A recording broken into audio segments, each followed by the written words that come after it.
From the great halls of their house, there assembled three who hope to one day be the world's greatest driving heroes. Created from the cosmic legends of the universe comes our team captain, the Vision, Bill Fisher. There's soon to be Wonder Woman, Vicky Fisher, and our Batman, the master of tools, gadgets, and all things mechanical, our mild-mannered soon-to-be millionaire, Alan Danvers. Their mission, to fight injustice, share what is right and wrong, to get you out of your house and come out racing with us and serve all mankind. They are the Garage Heroes in Training Team. So I'm going to probably end up posting this one, and then I'll answer what I can. But you guys good to go? I'm good to go. All right. Well, let's give it another run then. Welcome to our new podcast. We are the Garage Heroes in Training Racing Team, and we'd like to welcome you to our extended team. Our goal is to help reduce the inertia towards everyone getting out on a race in their car, and you could be with us at an amateur endurance race or a local track day event, local autocross, HPD, really doesn't matter. We hope to show you that if you have ever had any interest in driving your car at or close to the limit, there really is no reason you can't come out and give it a go. We hope you'll be able to see that anyone can do it, even us. So come out with us and enjoy the ride. I'm your host for this episode, Bill. I'm Vicky. And I'm Alan.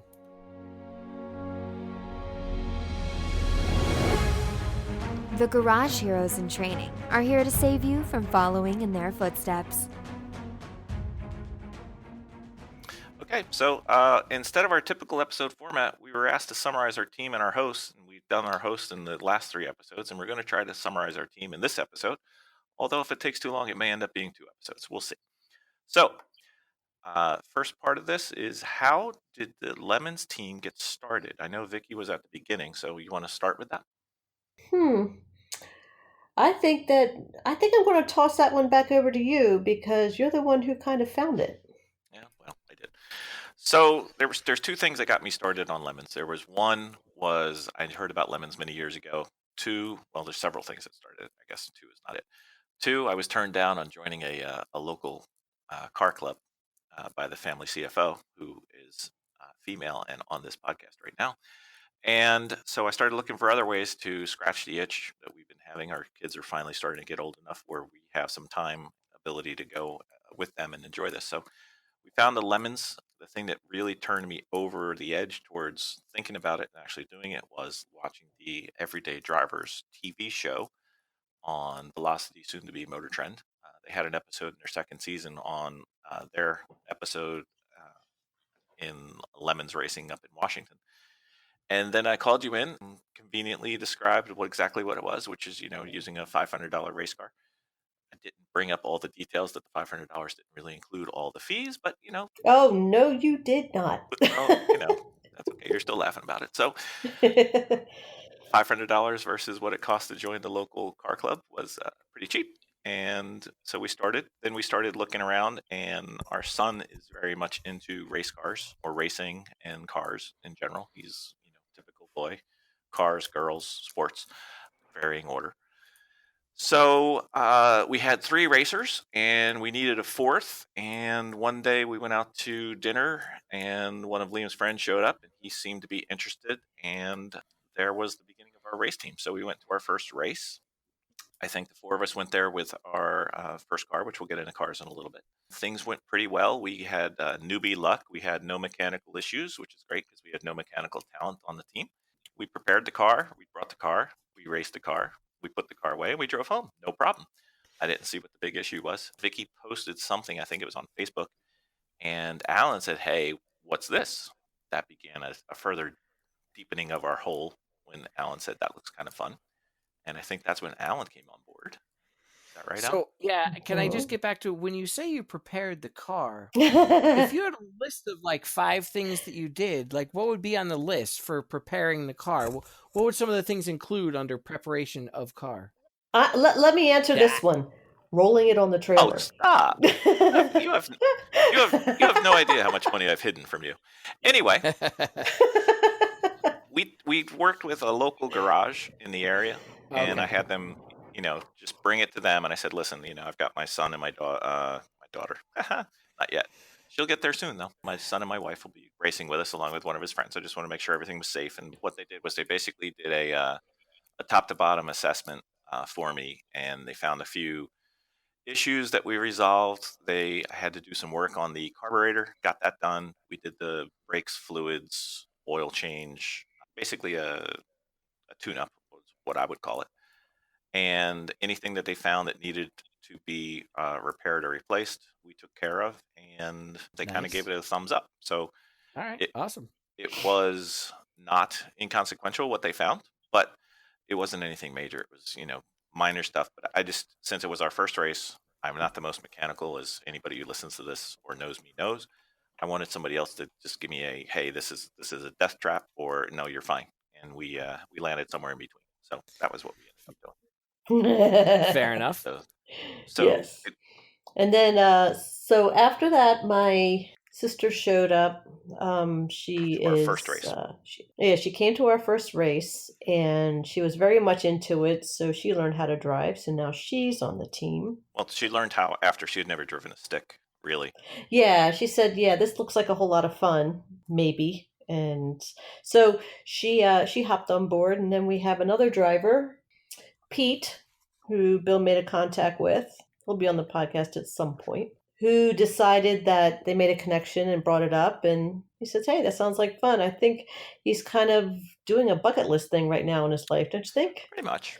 I mean, I'm Yeah. sure that if you look at Pete, and he was my college roommate in undergrad, and if I look at Pete, I sit there and say, there's a race car driver. But he seems to be into it, and he seems to constantly be wanting to come, so I guess he is. So maybe I'm reading it wrong, or maybe she's just having a good time, or maybe it's just fun sitting there watching us make fools out of ourselves. I haven't figured that part out yet. So Yeah. then we had one more driver, Liam's girlfriend at the time, Casey. She's on the team, and she learned to drive stick as well for the first Mhm. race. And then we got to go back to Alan because we kind of skipped over his part. So I think it was a Facebook, hey, Mhm. what are you guys doing? This looks like fun. Yeah. Then it went on from there. We talked about we went racing in Connecticut Mhm. for your second did. race, my first race, and that was Yep. that was fun. That was. We had some minor technical issues that you helped us with, minor being pretty much all weekend. Yeah. That's when everything started going Yeah, we made up kaplooey. for our first race by having somebody who actually knew how to do work on a car. We made sure that they had something to do. Yeah. Oh, and there was work to do on both cars, so that was quite a bit of fun. Yep, one word for it. We had let's see, we had the Capri ran pretty well Friday into Saturday until it broke the transmission, and then is it a shift linkage that broke, Alan? Is that what it was? For the transmission, yeah, the shift linkage fell off the side of the transmission. Right. So then the car got stuck in gear. Unfortunately, the driver thought it was third gear, and it turned out to be second gear. So before the car allegedly ran out of gas and had to be towed back in, the camshaft was basically kaplooey? We believe the camshaft broke somewhere in the middle there. Yeah. Because the engine turns over fine. It's just there's no rotation at the back of the camshaft. After having taken out the distributor because that wasn't turning and hoping it was just a broken distributor, no, it was indeed the camshaft. So Capri was dead, so that was Saturday. Saturday during the day, I think the Mustang, we had problems with the intercooler and the engine temperature getting air, blowing of hoses from the turbocharger. Is that right? Yes. There'd been some adjustments to the boost level on the engine. I think originally it was at 5 or 6 pounds, something like that. 5 or 6, yeah. And then it, you just adjust the little threaded rod there, and I think we had a solid 15.5 without any trouble. Yep. Until we did have trouble. Well, yeah, I mean, eventually. Exactly. So I think we went through a few pieces of hose. I know you were quite Lemon's ingenuity genius trying to remount and get air to the intercooler. We had some hose, how do you want to put it? Different styles of hoses, some being camper drain hoses, some being actually automotive part hoses. Yeah, it turns out the one that was on there was just a regular old drain hose from an RV. Yeah, an RV or just your house or whatever it was, just like a what Tractor Supply parts, drain. man. Tractor Supply parts, yeah, exactly. And the one we put right back on worked fine until we put it under pressure, and then it wasn't as fine. And then we did find some coolant hose that was about the right size and has held up very, very well. So that was Saturday, and then Sunday, I think rain continued. We had rain on Saturday, and we had monsoon rain on Sunday. So I think the Capri was dead that night. We ended up finding it and signing off on the life support system sometime around 2:30 or 3. And the Mustang made it through the entire Sunday day pretty well. We had one little run to the parts store, but otherwise I think it went pretty well. Yep, absolutely. And that was 2:30 or 3 a.m. on Sunday, actually, that we pulled the plug on the Capri, just so we're sure on our timeline there. Yeah, that was a long night, especially since I'm a Yes. 9 or 10 o'clock to bed guy and I was a little tired. Yes. But no, then the Mustang did fairly well on Sunday. And even with rain and young drivers and all the rest of it still managed to keep lapping. So knock on wood there. So that's kind of how the Garage Heroes and training team came to be. I think the goal is to be Garage Heroes, and I think our skill level and experience makes the in training pertinent to our name. So I know why I'm doing a podcast. Why do you guys think we're doing this podcast? I guess for you to get out your what's the best way of putting it? Wow. Your fantasy of hopping online and reaching out. Fantasy is such a bad word. Depends on what the fantasy is. Yeah, no, I think you've always wanted to do a podcast, number one. For sure. I think right now, you just want to reach out to all other racers and have them come and join and share your enthusiasm for this. That's my guess. Alan, you got any idea why we're doing this? Yeah, it seems like I'm on the same page with that as far as just getting, spreading the joy that we're having with it. I know I'm certainly having a good time with it. I'm talking about it all the time with those I come in contact with. I think it's just to show other people, hey, look, this is something that can be done reasonably without too much investment. So try it out, see what you think. Mm-hmm. Yeah, I guess my goals are kind of similar. It's one of those things where we're new, but we're not, in spite of what I usually say, we're not totally incompetent, and we have some skills. I think part of it is we really enjoyed the Everyone Racers podcast, which is done by 4 members of the Three Pedal Mafia. But I think they're so much further down the line, experience-wise and skill-wise mechanically, that they've forgot what a normal, not that we're normal, but what a normal or entry-level person doesn't know, because it's so natural to them. So I'm hoping we can kind of fill in the gap between not knowing anything and knowing almost too much. So I don't think we're the final 10% to get you over the hump, but I think we're trying to be the first 50 or 90% of how do you start this craziness and why. That's kind of what I'm thinking. So yeah, we had so many questions in the beginning because there was so many unwritten rules and unwritten things that we just kept having to go around and ask questions, and it's known in the Lemons. These are very common sense things, but to us, we're like, what do we do now? How do you set up? How do you guys most efficiently run your camp? How where do you even go for certain things to start off with? And starting the podcast for that was one of the main reasons for all the questions that we had in the very beginning for the new starters, that we thought this would help. And one of those things, an open invitation to anybody who has questions or wants to learn about some other type of racing. It could be autocross, it could be high performance driving events, it could be rallycross, it could be SCCA. When I start looking at those websites, half of the time trials, I think it is, or something like that, they have like 15 different letter acronyms, which is kind of like reading Egyptian hieroglyphs to me. So I don't really understand it. So if you know what these things are, contact us, let us know. We might have you on the podcast to help explain it to our viewers and incidentally to us, because I can't even begin to fathom what these different levels are. So open invitation or open request. If you say, hey, could you explain, whatever to us, we'll give that a run. So we'll have to learn. So that'll be good for both of us. Anything on there, Alan? No, that sounds good. I like it. All right, so a little bit about our car history in terms of the racing team. So first car we started off was a Honda Accord, and I think Vicky is the only one who got to see it. Would you care to describe my first purchase for a Lemons targeted race vehicle? Sad. It was sad. Perhaps a little more detail. It was pretty bad. While accurate, it's Yeah, it was pretty bad. I was so, you brought it by work, and I don't really remember going around the car too much. I just remember the front end was quite crumpled. It was an oval. Looked more like a demolition. It was an oval dirt track car from the local raceway. Yeah, it looked more like a demolition car, and it had a very thin roll bar system in it. And it was fast though. You kind of walked in and went, thumbs up. And I'm like, I don't know what's going on. So we hung on to it for a little while, and I think you did a little bit more research, and I think that's when you got in touch with Three Pedal Mafia Nope. on their podcast. Ended up being on their podcast. I think you were just doing a lot of talking with them, Well, and that's I think we purchased the cars before I talked to Three Pedal. yeah. Well, I think it was one car. I think you only purchased the one. No, I bought the other two because I remember talking about it.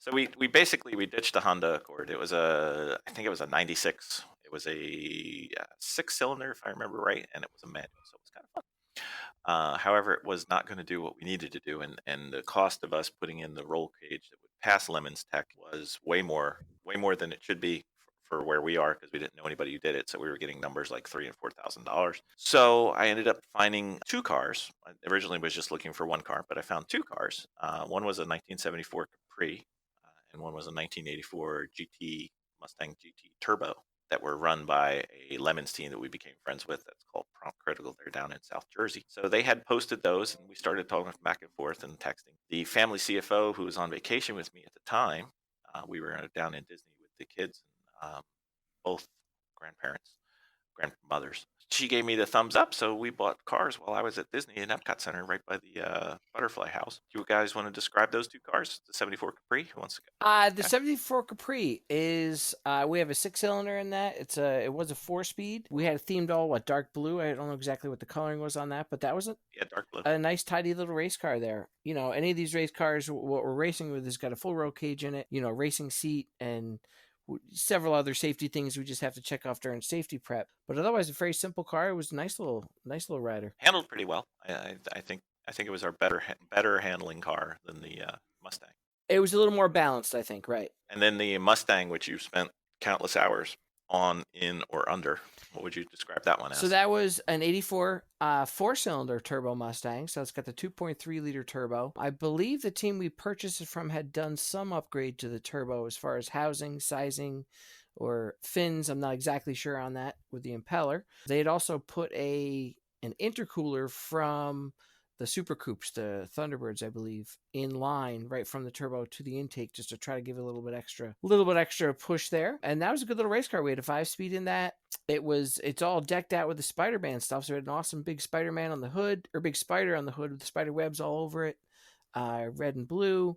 And that was a fun little race car. That thing did pretty well. We had a couple issues, with the cooling a little bit, which is, kind of normal. And then right at the end there, we had a little extra turbo boost. We were giving it all she got, Captain. We dialed it up to 11. So we put we put a little extra air through. We put a little extra oil through. We put a little extra gas through. We were putting everything through. It was a runner, though. Right up until the end. Yes, it was. It ran pretty good. It was a little looser than I liked. Tail end, it definitely would go. I think, Vicky, which one did you like better, the Capri or? I never got a chance to drive the Capri. I mean the Mustang. Well, that's neat. Except for it was right before we crashed, and I think I did a couple laps on it, and that was it. Never drove it. No. So definitely out of the two, the Capri. Okay. Spent more time in that. All right, so on an earlier episode, we talked about the death of the Mustang. Anybody want to summarize? The death of the Mustang happened up at New Hampshire. That was a second race that you all had run as a team. The third race, excuse me. And it was a battle. Second for you. Second for me, right? It was a battle all weekend to keep that Mustang going. There was quite a litany of different issues we ran into. The final nail was just coming out of the straight. There was, there were a lot of bottlenecks at that track. And at this point, we had a driver on either side of the car that both kind of veered. And I think the driver on the left tagged the left front of the car, and then it hit over the other car, and the other car spin, or vice versa. But there was a little bit of bumper cars, hood flying up, and our front end was not quite as true and square as if it ever was at the end of the race. And it drove itself off the track, I think, maybe, but it definitely wasn't going too straight. No, it was done. I think it might have got pulled off. But the I don't motor, think there was much we could do.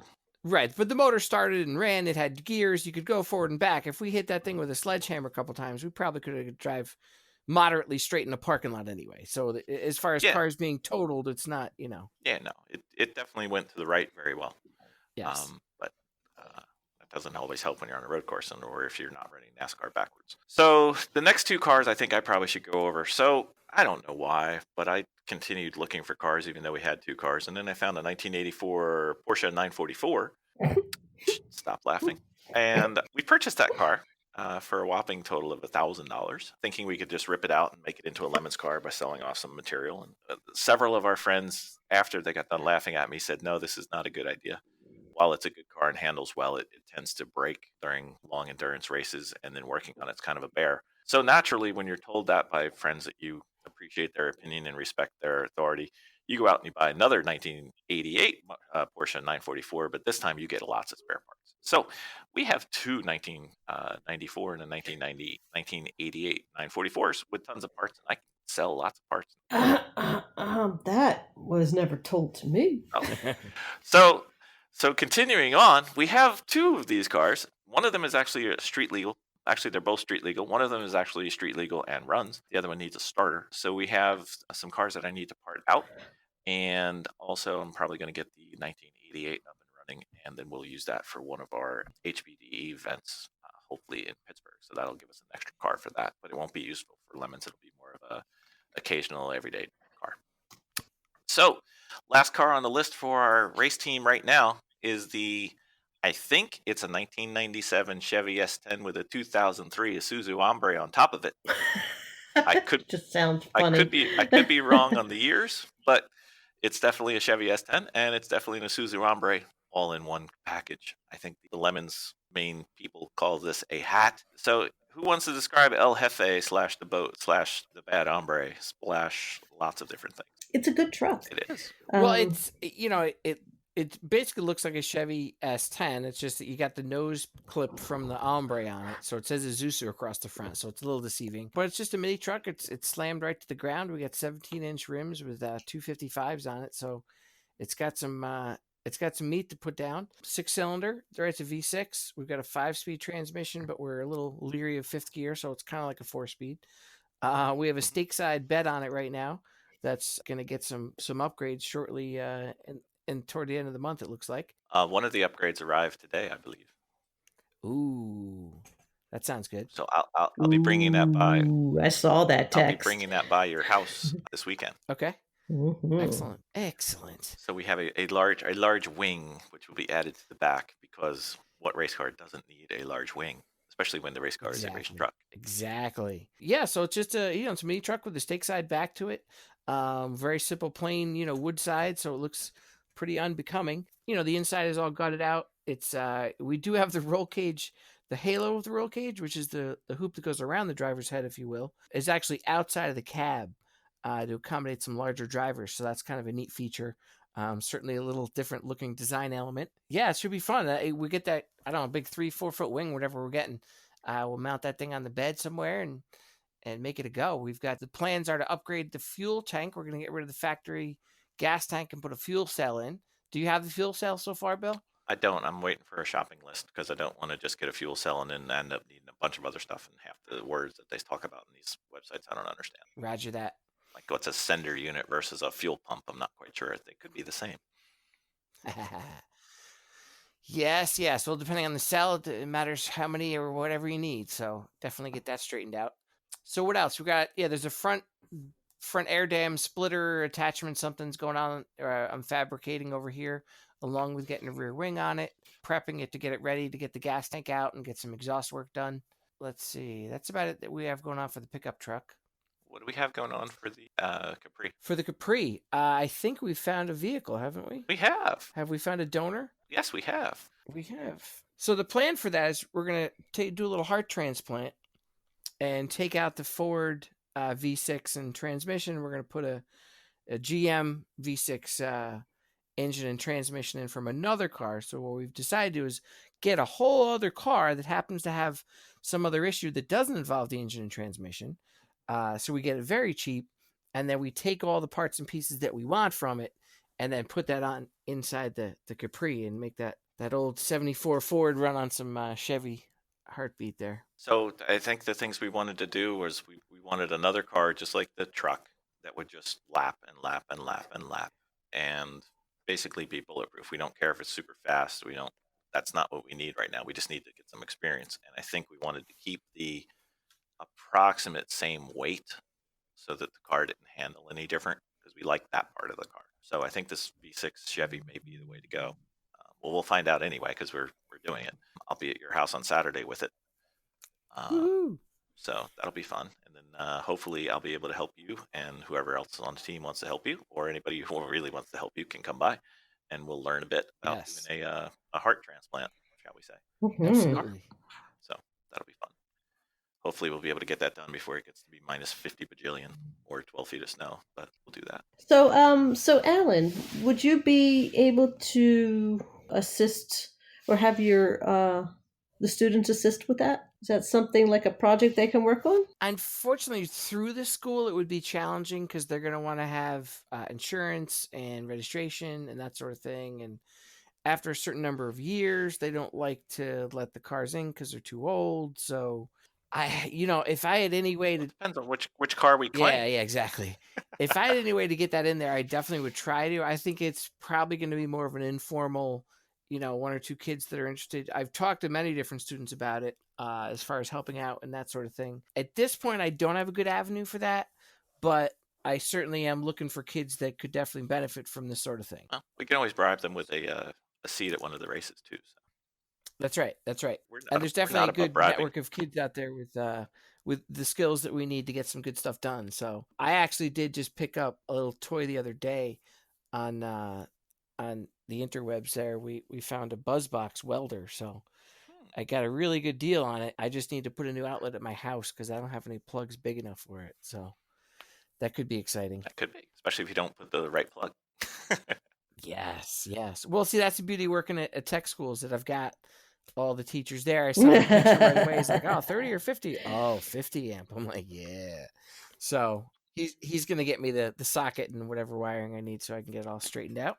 Sweet. So that's a good story. That is a good story. So we've got a little bit of work to do once we get through. We do have one more race this year in Atlanta where we're taking the Ombre, but we do got work to do after that with the Capri. So Yes. part of this whole racing thing, we wanted to make sure everybody got their safety stuff right. And, the biggest single expense is probably your roll cage and making sure that's right and safe. But right behind that is probably your safety stuff. Now, we've got a whole bunch of links on our website for where we've gone and where we know you can go. But I just wanted to go over where everybody got their safety stuff and how we got all set up. We were starting from zero. So, Alan, do you want to get into a little bit about what you did? Yeah, I went through, I believe it was Race Image that sells used fire suits from race teams. Yeah, they're down in North Carolina. I believe it is. Yeah, they were really receptive, very helpful when I called and that sort of thing. So I ordered one suit. I got the one-piece suit. I'm like, wow, this thing looks really nice. It's got all sponsors on it. I'm totally a pro. This is awesome. Then you got in the car. And then, yeah. No, then I put the suit on and I was like, oh, I mean, I guess I'm kind of like a medium. Maybe I'm like medium, large, maybe.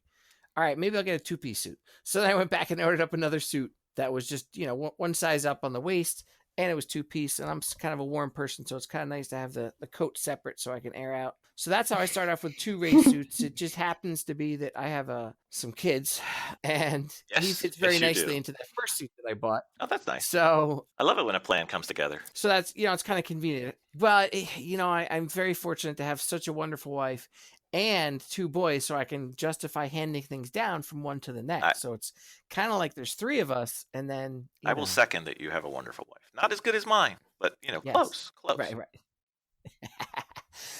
So that was the suits. The next round of the safety gears, you need to have and I don't know exactly the ratings, but it's an SFI rating for the shoes. You have to have fireproof socks. So I bought whatever $70 black racing shoes, nothing too crazy, a little Velcro on the top, some laces. I bought the Nomex socks. I made sure I was told all the underwear, anything underneath the suit has to be 100% cotton. So I made sure to go through all the tags, labels, and everything, make sure I was correct with that. And then I also bought a headscarf, but I don't think I needed to use that. Again, the one race that I had, it was at the August race, which was a little warm. And then the helmet and gloves. So I went and got, I think it was in the $200 range, racing helmet. It's a full face helmet. It's got the specifications. I don't know exactly which ones it is. Is there SFI or is it Snell on that Snell 2015, I think is what they're called. Okay, so Snell is the helmet certification. And 2015 is the actual rating that they're looking for. And then I think I got the single layer Nomex driving gloves because my gloves are fairly thin, but they do have the whatever fire safety ratings. And since then, SFI is the rating I think we need to be. I think it's .5. .5 or .5? .5. Yeah. Yeah. So There's probably some more numbers in there, but I remember the .5. There's .1, .3, and .5. If you get the 1 and the 3, you have to wear the underwear or the underlayer. So I just skipped it and get the 5. right. As did I. And the second set of gloves that I got is the 2-layer gloves that are also the 5 rating. Okay, I think it's like 3.3, 3.1 or something, but then there's definitely a 5. So that was all the safety gear that I got, and that's just what you wear to get in the car. Yeah, that was pretty much all I ended up. The cars themselves have to have their own safety equipment, but that's another story for another day. How did you make that, Bill? For What'd sure. you end up getting as far Well, as your safety gear? I wanted to go back to the balaclava. Uh-oh. You really, with the helmets we have and everything else, the head mask or head, whatever you want to call it, that's really, I like to wear it because it keeps the helmet a little drier, a little Right. cleaner. So hopefully we'll be doing this a lot more. So I don't want to have a helmet that smells like the bottom of a gym sock. So that's kind of where I wear them. So we had the honor of outfitting not only myself, but Vicky, our son Liam, then Vicky's sister Jen, then who else did we? Cassian, Liam's friend, we did his, and we also did Liam's girlfriend Casey. So we bought lots of safety stuff this year, way more than we ever need. So we have lots of it. We ended up using a lot of the different links we have on our website, at GarageHeroesandTraining.com. Most of it came from either Race Image. We have a local, semi-local place called Driving Impressions. That's in North Jersey. I really like going there. He's a really good guy, Bob Zika. He makes sure the helmet fits. He gives you good pricing. He supports Lemons and racing in general. And I really think that having a helmet that fits your head is very good. I do remember one of my favorite jokes from the Everyone Racers podcast is one day that Jeff was talking about how he found out that he had a Simpson head. I didn't realize that Simpson was a brand, so I thought I had never seen Jeff or met Jeff at that point. So I thought he had a head, and I was trying to figure out if it was more like a Homer-shaped head or a Marge-shaped head. He was dead serious too. So he was. I was like trying to figure this out. I'm looking for a guy who's either got this big yellow head or a big purple blue head. It turned out that it was more like Marge, but that's beside the point. So we ended up buying a whole bunch of stuff from there. Race Images is really good. I like the old used NASCAR ones. Ours says that bacon makes everything better or something like that. And then we ended up losing a suit or two, so we ended up buying some more suits. So we've got some spare suits. Let's just go with that. Vicky, anything that I'm left off? No, we have suits that. Oh, so some of the suits you got were like NASCAR uniforms. Yeah, those are the Race Image ones. Yeah, Right, the Race Images ones. They were used and cheaper, and then the other ones are plain. but they're actually really good quality. Yeah, the other ones that we have that my sister and the girls share, they're more plain and a little bit more form fit. But yeah, I think ones were mail orders, and I think there's a place that you drive to that you go and get everybody suited up. Yeah, fortunately, me and my sister were the same size, so fitting her was pretty easy. Yeah, but as that goes, I think that was it. When we got the suits, and because we have so many, what I started to do was, upon sorting them out, now each one of them has a ticket that's inside each bag, so it lets me know what's missing and what's in there. So we make sure we have each complete bag, so when we suit people up, we have what we need for them. And don't store your stuff dirty. Clean it, definitely. I used one of my old hockey bags as a safety bag, so that when we're at the track, I had my son and my brother all using the gear. I was like, look, there's the safety bag. Just put everything back in there, so you have, just a central location. Because track day comes, it gets awful hectic, quite crazy, and it's very easy to put them down somewhere and forget where you put it down, and that's not your favorite. No, and for our end, we have racing bags that have a helmet end on it. I just prepare the bags as soon as they're washed. And some stuff gets a little shifted just to make sure that everything's in there. Some stuff might in the larger big bag. The general bag. We have a big general bag where we keep our Hans and all our Hans extra bits and pieces and extra gloves and extra everything. So some stuff might end up missed, but just having a little note that's in there just to make sure, just to double check, so I don't have to rip the whole bag apart and then put everything back again. Yeah, that was a good idea. Kind of like going back to my coaching days when you're coaching 8 to 10-year-olds. You almost just need to have a whole set of gear just in the back of the car, just extra. Just in case. One kid's going to forget the elbow guards. One's going to forget the stock. One's going to forget this or glove or whatever. And any of the safety gear, you don't have it, you can't get on the track. It's not, You don't necessarily want to use the wrong size stuff and be uncomfortable. You want all your safety gear to be 100% up to snuff. If there's any damage, rips, tears, you got to have it all checked out, repaired if possible, or just replace it. And the one that I would be most in favor of doubling up would be socks for sure. And then they seem to disappear just like regular socks. Even though they're fireproof, they seem to go to the same place in the dryer. And I think next in line would probably be gloves. Probably want extras of those because the gloves wear out pretty quick. Right. Not that it's safety related, but do we want to talk about the radios? It does help when communicating with the driver and communicating both directions. Absolutely. I think one more piece of the safety you kind of passed over a bit was the Hans device, the head and neck restraint. And for those of you that aren't fully familiar with it, basically it's a type of, I don't want to say it's a shoulder harness, but it's a piece that fits over the top of your shoulder, goes around the back of your neck, and it just ensures that the two seat belts that go over each, one over each of your shoulders is held in place properly with respect to the positioning of your neck. And then it has latches that actually clip to your helmet to limit how much your head can flop and sway and bang around as you're rolling your car and spinning it and flipping it and all that kind of good stuff, which hopefully never happens. That's not the goal. Oh, that's right. That's right. So what they really do is make it really tough and frustrating to try to look in your mirrors or turn your head at all, and you realize you have to just move your eyes and not your whole head. If you drove faster, you wouldn't have to look around so much. You could just see what's in front of you that you're passing. I just thought I'd... Oh man. Yeah. Well, I mean, you're right. Well, I'll put some more cameras in so I can just look at the camera displays. I don't have to keep looking at my head at the mirror. So yeah, that's what we need. So radios, we skip. Yeah. So the radios is critical with a 1 or 2 car team, depending. I know with my dogs and dog training, is I have one remote that controls 2 dog collars. In our race situation, we can use one radio man, woman, child, she, beast, whatever it is, to run the radios and then talk to both cars. And it is critical to be able to communicate back and forth, even if you have a really set, strong plan of, hey, you're going to go out and race for 45 minutes, and then you're going to come in at 11:15. Things can happen. Things can change. Hey, do you guys see a wiggle coming out of this, or there's something going on here or there? It's always good to just have a voice to talk to, in the headset there. So we found it very useful to have radios that work. We're still getting through a bit of the teething process as far as figuring out which one wants to talk to which one, and you can hear this one, but they can't hear you, and some of that. I agree, and it was nice having the ability to talk car to car. When Vicky and I were out at New Hampshire, that was different. We never did that before, and that was helpful. It also had somebody else on a track tell me to stop whining, but that's a different story.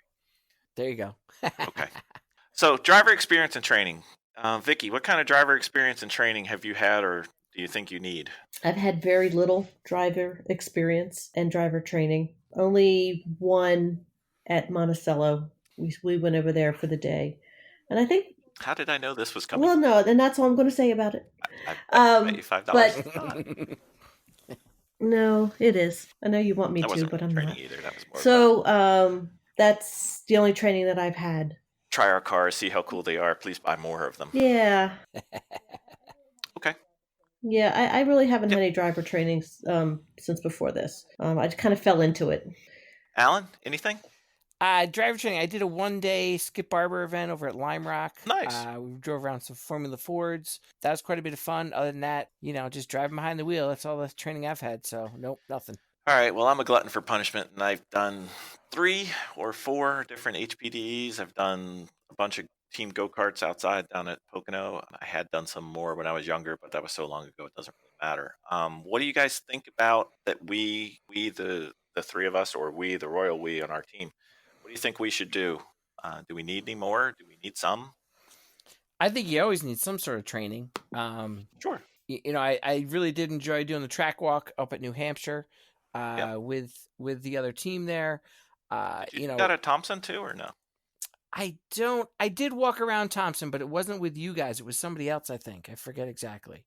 Okay. But, that was really good to be able to walk around with another team that has instructors on their team, just to kind of get an idea of the line and feel, look, the ground's a little sticky here. See how this color here, this means that, that's 1 step out. Don't go 2 steps out. That's bad. Some of that sort of thing. It's really important to know the actual track you're racing at, but then the actual racing line and that sort of thing. And, I would like to think that I know what a racing line is. I know what it means to apex. I know what it means to turn in early or late or some of that. So it's just a matter of figuring out what is intended and then try to execute that. That's the other side that you might fall apart on. And then there's the fact that you got all these other idiots racing around you in cars that are just about to fall apart, like yours is. It gets a little distracting. A little bit.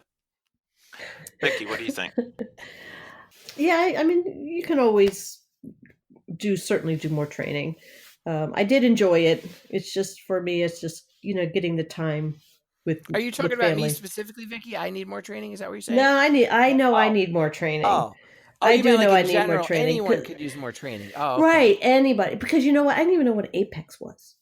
I just Oh. kind of figured, yeah, I didn't know until I took my first track walk and actually kind of Okay, kicked in on alright. my second track walk and figuring out, like, still some of the terminology is still a little rough for me. Just walking around really helped me. That alone really helped me. And just the bits and pieces of information that I'm getting from other people around the track and other drivers, it's always helpful, but putting it into action outside of Lemons probably would be a very good idea. I was going to say, I did this online. I don't know if you guys have heard of Ross Bentley. He writes the Speed Secrets books, which I have love. And then he has an online performance driving course 101, and then it's kind of like a racing course 201.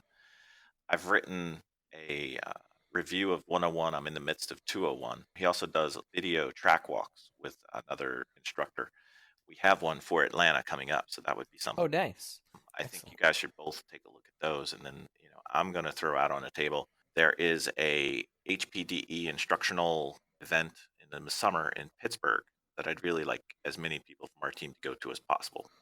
Three pedal Nice. goes. 3 of them or 4 of them are going to be instructors there. So we all know they're faster than we are. I'd really like to get that onto our agenda, especially since it's summer. Absolutely. And do we need to bring a car to that event, or does it need to be a street car? Can we bring a Lemons car? It can be a street car. I'm not sure if we can bring a Lemons car. I think we should just bring a Lemons car anyway and just make it funny. Well, we could. We got to find out if it's allowed. So right now, I'm thinking we'll bring my car, Liam's car, and maybe one of the Porsches that'll be running by that point. And that'll be 3 cars that are both sticks and pretty good on the track. And then if we need to, we can bring Lemon's cars. Right now, I think Jennifer's planning on going. Vicky's planning on going. Liam's got to go because we're taking his car. And I'm going to go. And hopefully Alan will go. So that would be fun. And then Awesome. The other 2 things that I just don't know what to do. I'd like to try to do some of these autocrosses or maybe some SCCA or NASA events, but I just don't understand these places. So I'm having trouble. It's like, what level are you on? Don't know. Doesn't matter. Put me in whatever you want. I'm not going to win, so I don't care. But I just want to go around and like hit cones or not hit cones. I guess would be the better plan. But yes, indeed. maybe we'll try and get a couple of those in. The closest place I know of is the Berto Bruce down in Pocono. They have instruction there, and then closest to Allen is probably still Lime Rock. Right.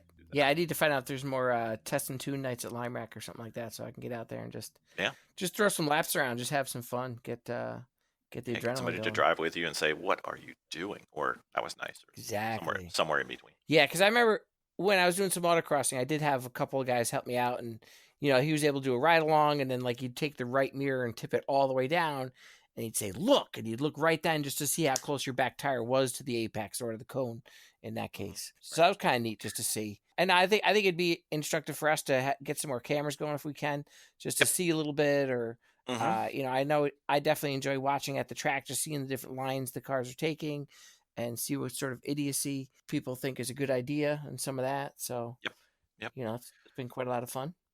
Well, I mean, the nice thing is I did the 2 Ross Bentley courses, one of them about halfway and one of them complete. And my times at New Hampshire were much better than I would have anticipated relative to other people I know who are fast. So I either caught up or passed several people that I know typically run way faster than we did. So definitely helped. We can't say Vicky did that because she only had 16 laps, but that's beside the point. Right. She also didn't do this. So I think it could be good. And, that it's very simple. I never knew that you adjusted your apex for a different turn. I always did the strict geometrical apex. So right, yeah, the closest. Yeah. I'm a math guy, so you say apex, okay, got it, no problem. But there's certain turns where you actually move it to be a late apex, or why you would do that, and these 2 classes have taught me that. So Don't know if I know how to do it yet, but at least I know that it's something I should be working on. So right now it looks like we're going to be running long. So it looks like we're going to have to do a part 2 of this. But anything else that we're missing on the training experience, driving? Good on that? I think along with the safety gear, you can have issues with physically fitting in the safety gear. I talked about how the first suit I got maybe was for the pre-Thanksgiving me, and I need one for the after Thanksgiving me. If you'd stop working Likewise, out so much and the muscles Yeah. would go down, Yeah, I hear you. So physically getting in and out of the car, some of that kind of thing is, I would say along those lines. The August race was in the heat. Yep.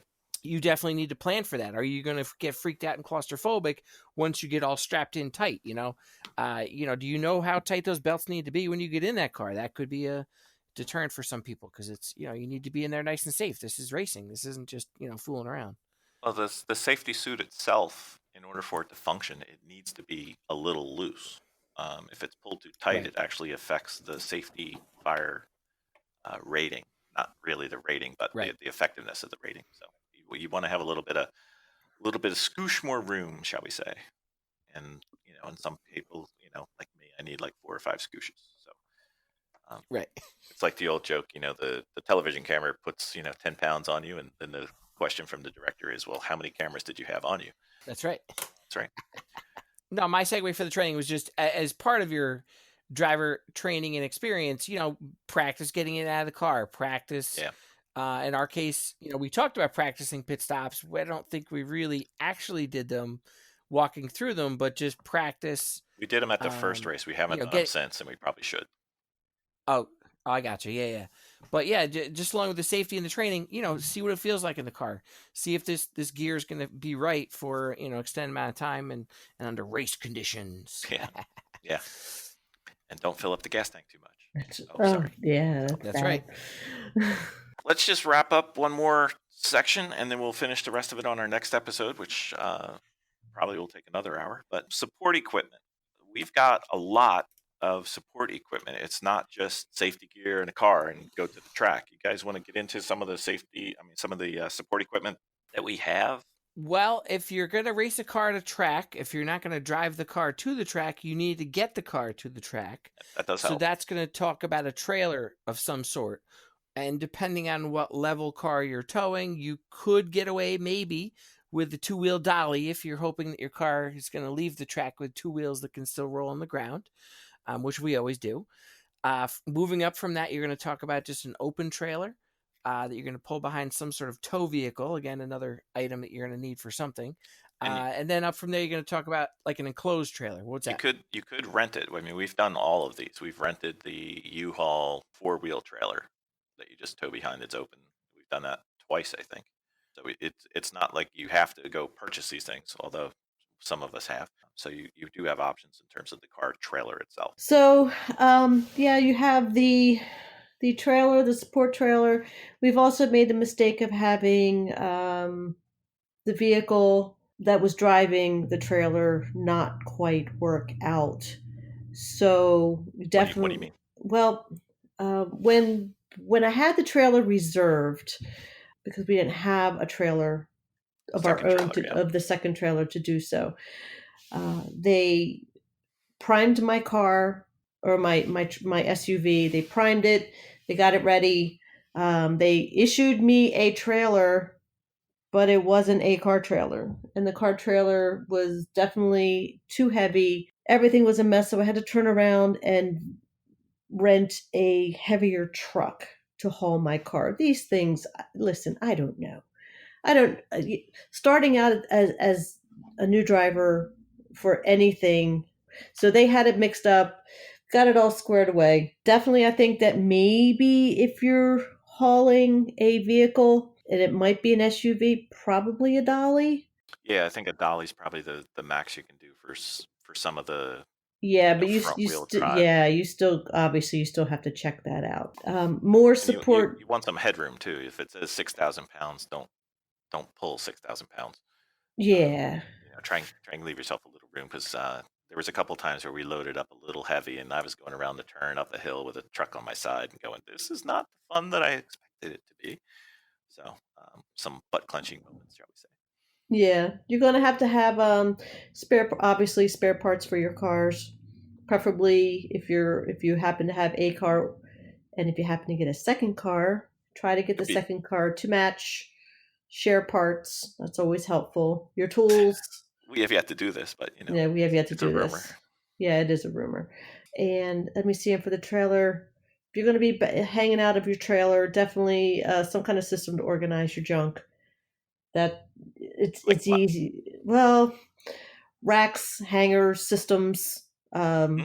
We happened to get for our trailer. We this time purchased a an origami shelf system, which What can does be that? collapsed. Well, it's a shelf system that collapses completely down into a flat, section, and it seems to be working pretty well. Where we can stack everybody's helmets on there, and gloves. Usually, shoes and uniforms for us remain in the trailer. A trailer, like our changing room area. Yeah, if you happen to have an enclosed trailer, if you happen to use that as a changing room, just put a couple chairs in there, cooler beer for after the race, or drinks. Sorry, drinks. And I think we had a rod that you support the tires in the back of the truck, and you bought hangers for that. So now we hang everybody's gear up. But some, it doesn't matter. Some system that kind of organizes your stuff. I know our friends on Three Pedal Mafia, they bring a coat rack. They do.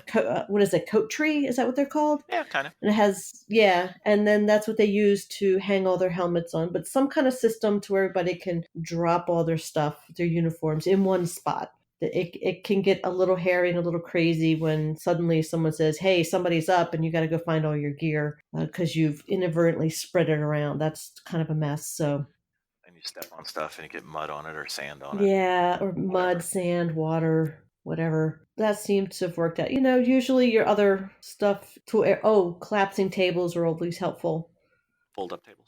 Fold up tables, fold up chairs. They're good. So you can spread your stuff out. Yeah, depending on the garage you have, they may have a lot of space. They may not have a lot of space. And a lot of it's similar to camping type stuff, where the folding chairs, folding tables, anything you can fold up, store, pack in the back of the trailer to bring to the next race. Honestly, the stuff that you bring, the more collapsible stuff, the better.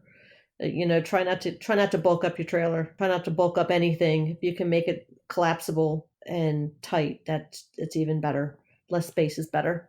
Okay, we're probably at some point going to have to go over paddock area, food prep, and all that stuff. So let's keep that one off to the side for now. Yes. But I guess the other thing is most of these tracks may or may not be close to home, so you may need to be staying somewhere. We want to get into the hotel versus RV versus rental RV discussion and kind of wrap it up after that. We can. Well, I know that absolutely. Alan has a camper. Yeah, so What's I that? have a pull behind RV that I've been using to drive to the track, to stay at the track, if you will. And that's been very convenient. So I don't have to stay in a hotel, and I'm very close to the car. I'm typically the one working on the car, so it works out nice for me. And I like camping. So to me, it's a win-win all the way around. If you are going to stay at the track. It's a little different than camping, though, because you don't have all those tie-ups and tie-ins and stuff. So it kind of... Depending on what you're used to as far as camping, right? So if to me, it was somewhat of a hybrid. So you don't have my camper all hooked up to water and toilet and all that stuff, because I just use the bathrooms that are there. I'm really just using it for, changing in, sleeping in, as a base station, if you will, for eating or cooking out of, depending on what we're doing. But you have a generator too, so... I did also have a generator, yeah, so I can run. I didn't bring a big enough one to run the air conditioner over the summer, but it was enough to keep any of the electrics going that I needed. I don't think it liked running 2 griddles at once, but it certainly did. It did not. It was not happy with that. It ran 1 though. No, it did not. But I like the eating off of 2 griddles, but that's right. That's right. Well, and for that, I also have the travel propane stove with a griddle that I can put right on top of that too. So using, and that's the thing, as you get camping smart, you learn, all right, well, I can use a propane to do that if I don't have electricity, or if I'm plugging into using their electricity, I'd rather use the electricity than burn up all my propane for heating or whatever, depending on what you're doing. So that's all, some of that's just more on the camping end of it. If you're not into camping and you want to stay somewhere, then you're just going to stay in a hotel, hopefully that's nearby, that can accommodate you. I'm sure there's going to be plenty of other Lemons racers there. Usually is. So Vicky, we did the hotel and we did the RV, well, the rental RV. You want to summarize your thoughts and feelings? The rental RV for us, since we're not, well, I'm a seasoned camper, but have not been for quite a while. But I found that preparing everything for a trailer was just as much work, and carrying the load of everything to a rental trailer was very time consuming. It was costly, and it took up a lot of room because we had to pick up our trailer at one point closer to the racetrack, which ended up not being closer. Or on the way home. Or on the way home. Yeah, it was, that one was kind of a nightmare. But this last race, one of the race teams had a trailer dropped off. Apparently, at some of the racetracks, I guess some of the more popular, closer NASCAR racetracks that deal in that deal in high volume, that deal in the high volume traffic that come through. I guess that they have more options, and this particular place in New Hampshire, actually, you can rent and they'll drop it off, and then they'll pick it up and take it away. So that was interesting, especially if if you're camp sharing with other people, or if you're camping with a lot of groups, or a lot of people, so you can disperse some of the supply of I what you think have to I think you bring. also, to be fair, we got a little bit of a raw deal on our rental RV, in that one of them didn't have power, air conditioning, or toilet, so it was basically a rolling shed. So it may not have been as bad as we thought On a hot summer day. on a Yeah. very hot summer day. So yeah, on a Yes. very hot, wet weekend. So yeah, it was a bit of a nightmare, and well, everybody was kind of cranky anyway. Yeah, so it didn't really quite work out for us on that aspect. I don't know if I would do that again. It just seemed a whole lot more work to rent it out than just to carry all the supply for it. And especially if it was just two people, that would be one thing, but to have that many people and rent two trailers, and it was a lot. But you had to move in, move out. It's one thing to just bring it home and park it. Right. So we just do the hotel. Mostly, yeah. Yeah, we do the hotel close by, and it works out for us because we're tired. We've already been running all day, and we can just kind of, all right, we're done, peace out, and then come back and then start the day kind of fresh and get a nice hot shower. Kind of really enjoy that. So we're the hotel people, I think. So far, Yeah, so far. But the reason why we end up renting the trailers is because we had so many people that were underage that we had to fund those rooms for them, and of course, them being teenagers, some girls, some guys, and you know, you're just not going to be able to fit four to a room not in a good way. without it getting weird. So, not in a good way. So it ended up, we tried to cut the cost of it, and maybe another time. Yeah, I don't sure. know. Yeah, so it just kind of worked out for us this time around. All right, cool. That looks like the end of part one. So let's finish off. We've got a race coming up in Atlanta in almost 1 month to the day. What do we have going on? What do we need to prep for? Mhm. I still need to get the lamps out to Alan. Okay. Yep. Well, I'm going to see him this weekend. The So I'm going lights to for the be trailer. landing Friday from my trip. I'm out in LA right now. Landing Friday, renting a Mhm. trailer, picking up the donor car, driving out to Allen. I will have the wing Yep. and the lights, Woo. dropping that off with Alan so he can just, enjoy himself. Did you have any chance to get through the telemetry, Alan? Well, I turned the telemetry on and it powers up. I got that thing charged up, but it it's looking for a track, so I'm not on a track right now. So that makes I think it there's a a little way challenging. to trick it to think like you can set it up for an autocross track. Like it's got preloaded Oh, tracks. okay. So you might want to do that like around the block or something. Oh, all right. Yeah, okay. I see what you're saying. Yeah. So I didn't mess with it. I mean, I saw that it turned on and it was looking for GPS, but that's yeah, about all we had going for that. On my end, yeah, I'm just working on getting. it's got a big manual. No, I did see that. I'm working on getting some front aerodynamics going. You'll drop off that rear wing, and we'll have to triangulate some mountings for that rear wing that I may or may not finish up with. They may, our Thanksgiving weekend may involve that as well. Okay. So what I'll try to do is prep getting the tank out some more and get that moving further along. So it's kind of just step in and mount the new one, less take out the old one, that sort of thing. And let's see what else. I think that's about all I had lined out to do. What else do we have to do on Thanksgiving weekend? So Thanksgiving weekend, we need to fix an exhaust leak on the right bank, the passenger side, if you will, right out the manifold. We need to install the new fuel tank and get all the lines sorted out. Need to do some more research, or at least hopefully they'll know some answers as far as what to do with emissions controls and evaporative lines and some of that kind of stuff to make sure the fuel injection still wants to be on our team and drive real fast. So Okay. we're gonna be busy Thanksgiving weekend. So if anybody knows what we need to do, feels like coming by, just drop us a line. Vicky, we've got race in Atlanta that you're gonna try to fly into. I think you've got to get your flight tickets still. Is that true? Yes. Okay. How are we gonna work the food and the paddock stuff? I guess we're just going to have to ship it down. Going to have to deep freeze it and send Okay, it so I'll drive it down. with you. Okay. Yeah. All right, sounds like a plan. And then we'll wing the rest of it while we're there. It's the only thing we could really do. I'm sure there's. Mm-hmm. And you said Three Pedal Mafia is going to be there too? I've heard rumors. I'm hopeful. You've heard rumors. So they're usually Okay. there. If not, I'm sure Mental will be there. So at least part of them will be there. Uh-huh. Very nice. Very nice. So I've got some stuff I've got to drive around. I've got to get a donor car.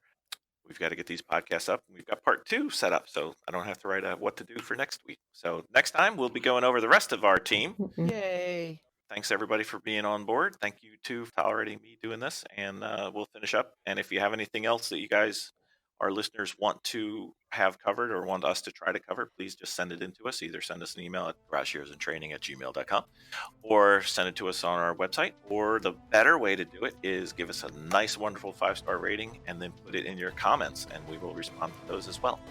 So with that, thanks everybody, and we'll talk to you next time. Yay. Bye. All right.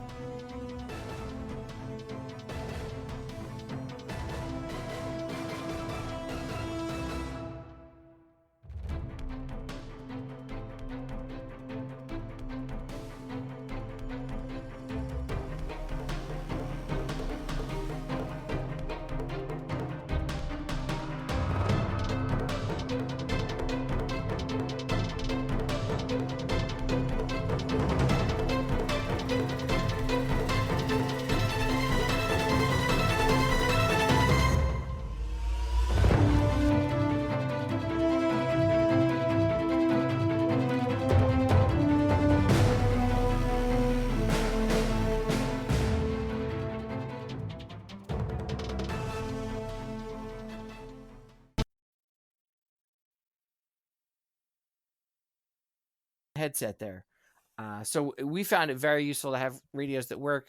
We're still getting through a bit of the teething process as far as figuring out which one wants to talk to which one, and you can hear this one, but they can't hear you. And I agree, some of and that. it was nice having the radios ability are to talk critical. car to car.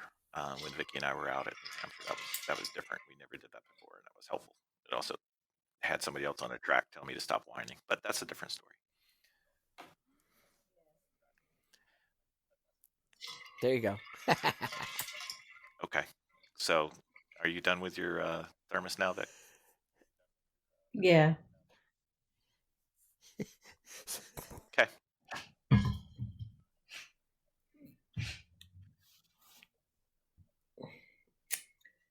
Yeah, I thought I was muted. Oh, you did, huh? There's a mute. I keep trying to mute, and I'm not. I keep trying to mute, and I'm on the not screen. muting. Can you? Yeah. Yeah, well, just because it has ice on it and there's a big yellow hand there, whatever. If you mute on the screen, does it show I up don't know for if I'm me? gonna Like right edit now, that I'm out. I muting. might leave that for everybody. I know. No, but I'm saying if you mute it on the screen, we can see it. Can you see that I'm Yes. muting?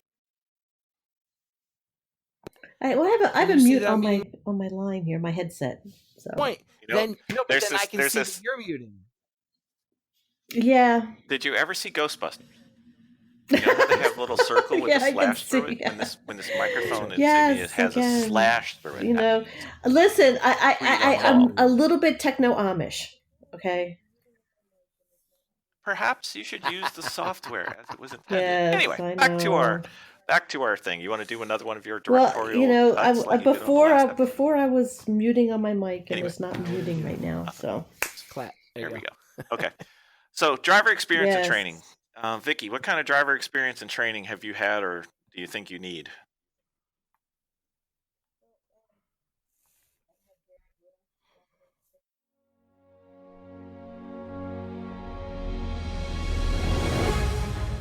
The Garage Heroes in Training are here to save you from following in their footsteps.